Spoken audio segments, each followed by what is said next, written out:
That's a long walk. I feel like we have to preface with that. So first off, what an honor, what a privilege to be on this stage, getting to have this conversation with y'all. The truth is that I've spent the past 3 years in college locker rooms having conversations with young men about the importance of respecting women. I was recently invited to a major university, and as I was being debriefed on the way in, they were telling me what was going on specific to their locker room. I was informed that there was one player who had punched his baby mama, that there were 4 other players that were facing rape allegations with 4 separate women, that there was another 2 players who had filmed and watched one of the rapes of an unconscious girl. And knowing all of this, one of the head coaches came in the day after the election and he started the chant, "We can grab women by the pussy because this is America." Well, that is not the America that I know. And the truth is that sexual assault is but a symptom of the problem. The problem is the mindset of how these young men are being programmed to think about, to talk about, and to treat women. Now, before I dive into the whole talk, I feel like I have to preface with a few disclaimers. One, I'm absolutely going to mess up. I just accepted that that's going to happen, and I'm probably going to blank out at some point, so please be gentle with me. On top of it, there are brilliant people who've dedicated their entire lives to this conversation, and institutions who have paved the way, so I am but offering my humble 2 cents.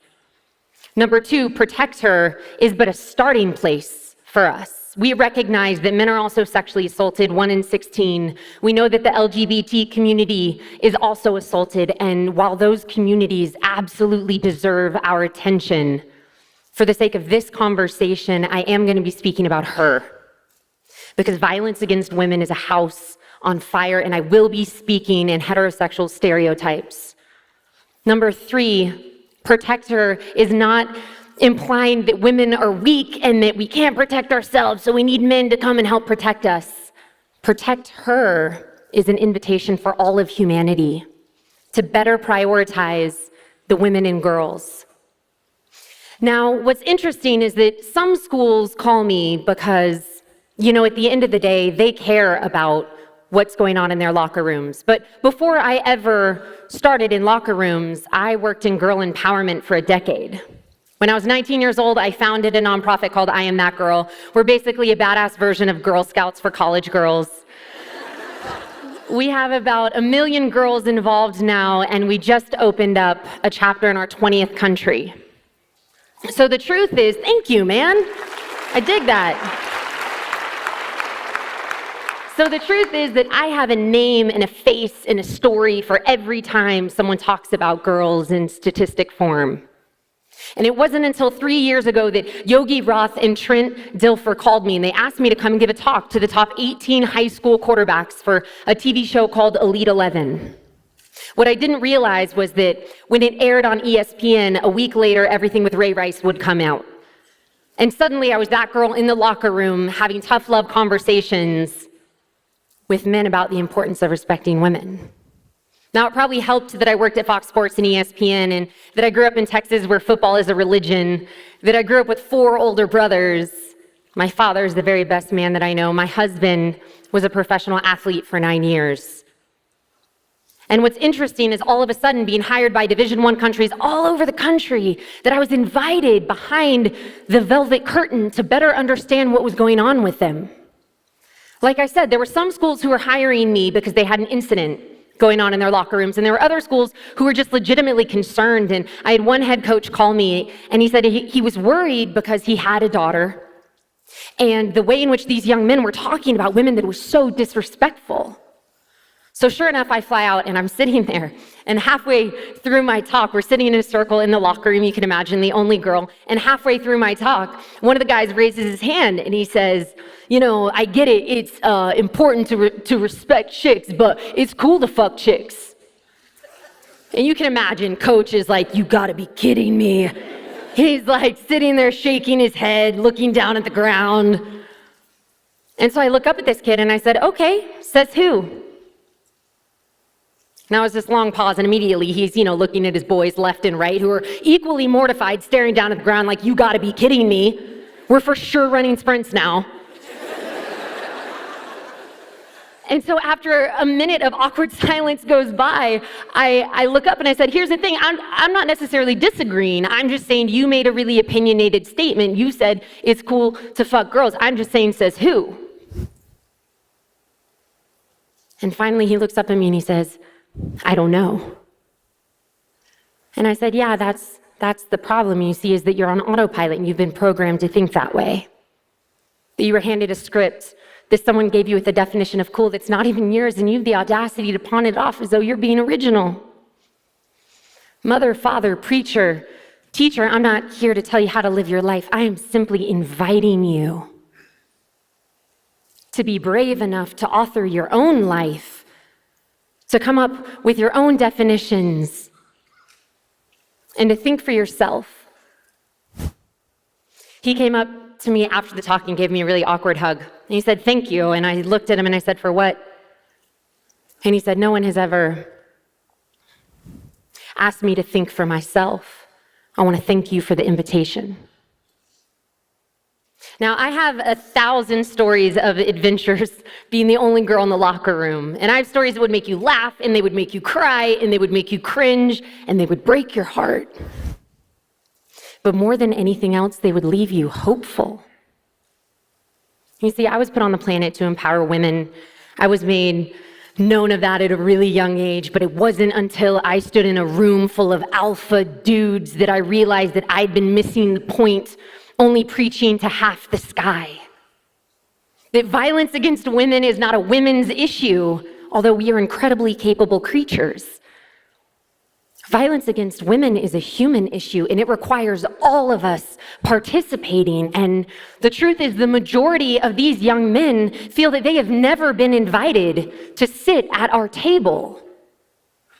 And because I'm not Santa, and I can't fly to every single school, although Lord knows I have tried, I have spent 220 days on the year, 220 days a year on the road for the past 3 years. So we created the first ever protector program that can be integrated into college locker rooms to invite young men to broaden their definition of manhood. Because we believe that in order to protect the dorm rooms, that we have to activate the hearts and the minds of the locker rooms. Now, a few things that I've learned being in the trenches with these guys is, first and foremost, we have to make them aware of their programming. We have to get the most distracted generation in history to pause long enough to be introspective, to ask the hard questions, says who? We know that they consume 10 hours of media a day.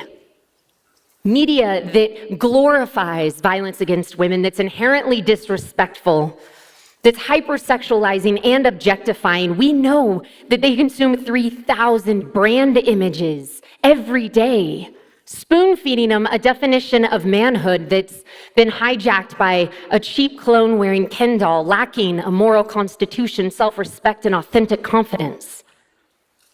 We know that the majority of these young men learn about sex through porn. So maybe we can stop being so shocked, because they're doing exactly what we as a society are programming them to do, and they're doing it very well. So maybe as a society, we can better educate them on sex and healthy relationships. 2, we have to have a conversation about identity.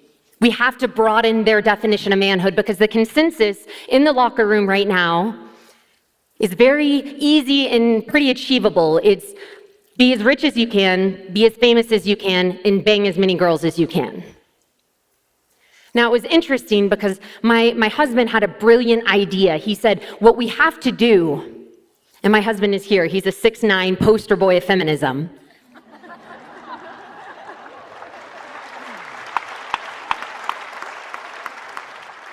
And his brilliant suggestion was, we have to get these young men to stop viewing women just as sexual objects, but to remind them that women are human beings too. He said, so honestly, if I were you, I would just pull pictures of their girlfriends and sisters and moms from social media. I put it in your presentation. That's my husband voice, by the way. And so it was this brilliant idea. So for the first talk that I ever gave for Elite 11, I pulled pictures of all the women that they love, and I put up a slide, and it says 1 in 4 girls would be sexually assaulted on a college campus, and of course their eyes glaze over. And they're like, here we go, we're gonna have this conversation. And then I clicked the next slide and I said, but it's different when it's her. And I memorized 10 to 15 names and I said, it's different when it's Sarah and when it's Lauren and when it's Jenny. And now these guys are looking at their 16-year-old sister. Half the guys in the room started crying. We have to reframe this issue to make it supremely personal to them. Number 3, we have to have a conversation about respect. You can't give something that you don't have. We have to imbue these young men with more self-respect so that they're able to treat others with more dignity. What dawned on me was that we are not teaching enough emotional education in school right now. We're certainly not teaching these young men how to create an authentic confidence, so they are sourcing it from exactly where they know how, through performance, through popularity, and through possessions. We have to broaden a definition of confidence that is not contingent on social media highlight reels and external validation. 4th, we have to have real talk with these guys. I have yet to come into a locker room where they use words like consent and bystander. Those are words that we use, right, in our shiny, star-studded PSAs. I have yet to hear of a guy come in and raise his hand and be like, yeah, there's this really great opportunity for us bystanders to intervene. I've never heard of a guy be like, yo, we were in the middle of hooking up, and I'm not gonna lie, like I paused and I was like, I just wanna make sure that I officially have your consent moving forward. And that's not me poking fun at the intention behind these words. That's just that we have to give them real language and real tools for the moments that we're asking them to be brave. We have to work with them and be in conversation with them to offer them language when they see something sketchy, being able to say, yo, we don't do that. That in the middle of hooking up, to give them language like, yo, I just want to make sure you're cool with us having sex. Because as long as we're talking to them like academic robots, I think we're setting them up to fail. And as far as a few calls to action, anyone in media, please stop crucifying coaches in universities when this stuff happens in their locker room. We're at pandemic levels. This is happening everywhere. Instead, just celebrate the universities who are doing it right so we can inspire others to follow suit. For coaches and educators, please invest in programs like these that are preventative medicine. We cannot continue to triage these symptoms, putting Band-Aids on bullet wounds. For parents out there, you hold all the power in your wallets. Demand that in order for you to pay tuition, the schools have to invest in the safety of both your daughters and your sons. For students out there, ask your administration to invest in these kind of programs. And for student athletes out there, say that you're not going to sign with any university that isn't making prevention a priority. For policymakers out there, if you have to have a driver's license to drive a car, why would you not have to take a mandatory sexual assault prevention program in order to attend a college or play a sport? For the National League team owners, would you be so audacious as to sign a protector pledge that says that you won't draft any students who have sexual assault convictions? To be a professional athlete is a privilege. It's a real-life superhero in this country. And you literally have the ability to change the entire game with those kind of standards.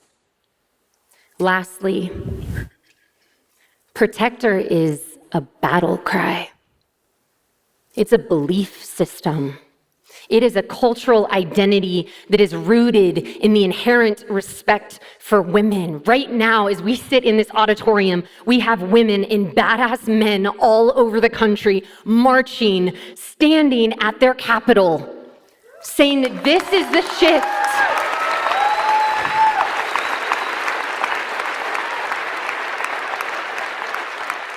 Saying that this is the shift that our country wants to make. And it's easy for us to sit in an auditorium And it's easy for us to hear these different talks and to be inspired by them, but the truth is, this kind of audacious shift in culture is going to demand that the warrior, that the gladiator, that the protector in you and in me rises to the occasion to create a new definition of normal, where girls and women and all people are treated with dignity and respect.